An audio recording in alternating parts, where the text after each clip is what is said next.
ಪ್ರೇಮಿಗಳ ದಿನಾಚರಣೆಯನ್ನು ವಿಶ್ವದಾದ್ಯಂತ ಫೆಬ್ರವರಿ 14ರಂದು ವ್ಯಾಲೆಂಟೈನ್ಸ್ ಡೇ ರೂಪದಲ್ಲಿ ಆಚರಿಸಲಾಗುತ್ತದೆ.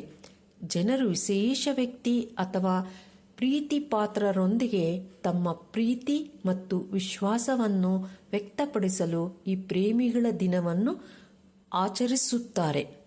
ವ್ಯಾಲೆಂಟೈನ್ಸ್ ಡೇ ಇತಿಹಾಸ 270 AD ರೋಮನ್ ಚಕ್ರವರ್ತಿ ಗ್ಲಾಡಿಯಸ್ ತನ್ನ ಸೈನ್ಯದಲ್ಲಿ ಪುರುಷರನ್ನು ನೇಮಿಸಿಕೊಳ್ಳಲು ಮದುವೆಗಳನ್ನು ನಿಷೇಧಿಸಿದ.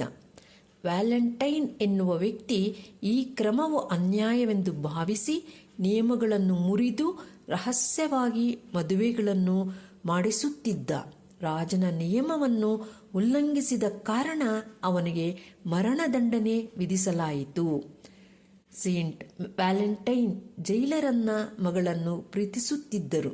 ಅವನನ್ನು ಗಲ್ಲಿಗೇರಿಸಿದ ದಿನ ಫೆಬ್ರವರಿ 14ರಂದು.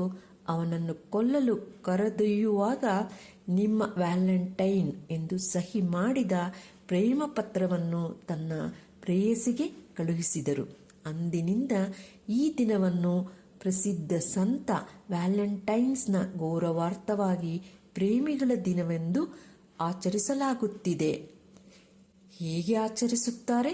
ಅನೇಕ ಜನರು ಈ ದಿನ ತಮ್ಮ ಪ್ರೀತಿಯ ಸಂದೇಶಗಳೊಂದಿಗೆ ಕಾರ್ಡುಗಳು, ಗುಲಾಬಿ ಹೂವುಗಳು ಅಥವಾ ಚಾಕೊಲೇಟುಗಳು, ಟೆಡ್ಡಿ ಬೇರುಗಳನ್ನು ನೀಡುವುದರ ಮೂಲಕ ಇನ್ನೊಬ್ಬರಿಗೆ ತಮ್ಮ ಪ್ರೀತಿಯನ್ನು ವ್ಯಕ್ತಪಡಿಸುತ್ತಾರೆ.